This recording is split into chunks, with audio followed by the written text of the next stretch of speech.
Il Vinitaly vince la sfida della qualità, in crescita buyer ed affari, con visitatori sempre più qualificati. Nel padiglione della Toscana il Chianti Classico si conferma una prima meta di successo. Non possiamo che essere soddisfatti, anche perché oltre il mercato c'è una percezione di questo vino che è cambiata, che è diversa, e quindi questo sicuramente lo dobbiamo a quello che abbiamo fatto in questi ultimi anni. Molti i riconoscimenti per i vini toscani, pronti a conquistare nuovi spazi nella commercializzazione. Le parole d'ordine sono alta qualità e tradizione. La nostra idea è di non far crescere il numero delle bottiglie di Brunello, anzi ridurle come abbiamo fatto. Continuiamo piano piano all'insegna dell'alta qualità a vendere, ma senza aumentare il numero delle bottiglie prodotte.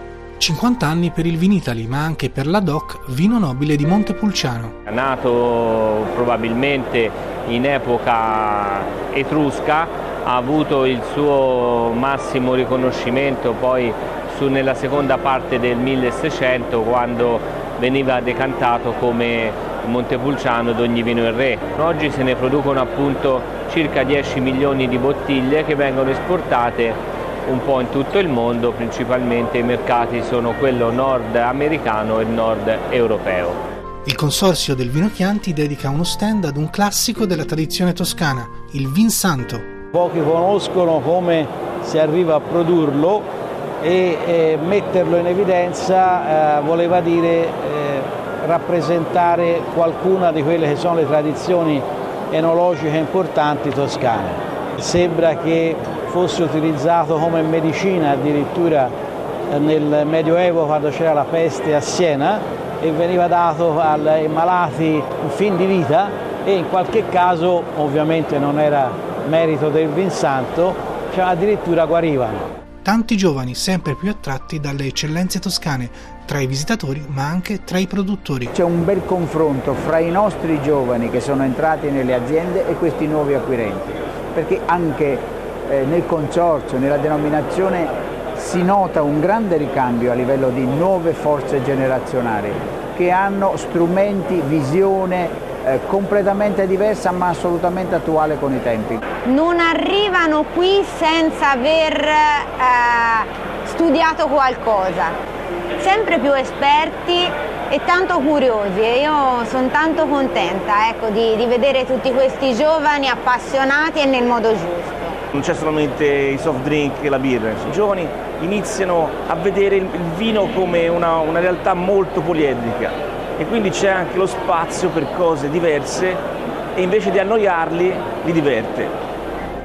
La riscoperta di vecchi vitigni autoctoni si lega all'innovazione dal territorio, segnando nuovi percorsi per i vini toscani. E noi abbiamo voluto differenziare i nostri vini con un autoctono imbottigliato direttamente, un canaiolo in purezza. Il nome del nostro vino è Bel Rosso, e perché è il nostro interesse coltivare sempre di più una ripresa dei vitigni antichi. Questo vino è fatto in maniera particolare perché all'interno abbiamo aggiunto uve di Teroldego, sono uve trentine. Mio nonno originario trentino 40 anni fa, quando è arrivato qui a Siena, ha portato queste uve e noi si sono provati appunto a vinificare insieme, e si è raggiunto questo risultato, dove quest'anno devo dire che sono stato molto gratito comunque. Sì. Non solo vini rossi, ma dalla provincia di Pisa scopro anche un ottimo spumante, metodo classico. È frutto di una buona sperimentazione che noi abbiamo fatto nella nostra azienda, con vitigni vocati appunto alla spumantizzazione come il Gros Manseng e lo Chardonnay. Il processo produttivo di questo spumante è come tutti i metodi classici. Questo viene praticamente messo il vino fermo dentro la bottiglia, aggiunto di lieviti, e poi si avvia una lenta fermentazione che dura in questo caso intorno a 30 mesi. Il Vinitaly si conferma format vincente, rilanciando l'economia e la cultura del buon vino. Chi viene già conosce il territorio, conosce i vini di Montalcino, negli anni sempre più un interesse e un aumento di cultura sul vino. Qui possiamo fargli capire le nostre passioni, fargli assaggiare i nostri prodotti, ma poi quando arrivano in cantina possono veramente percepire la passione che noi mettiamo nel nostro lavoro.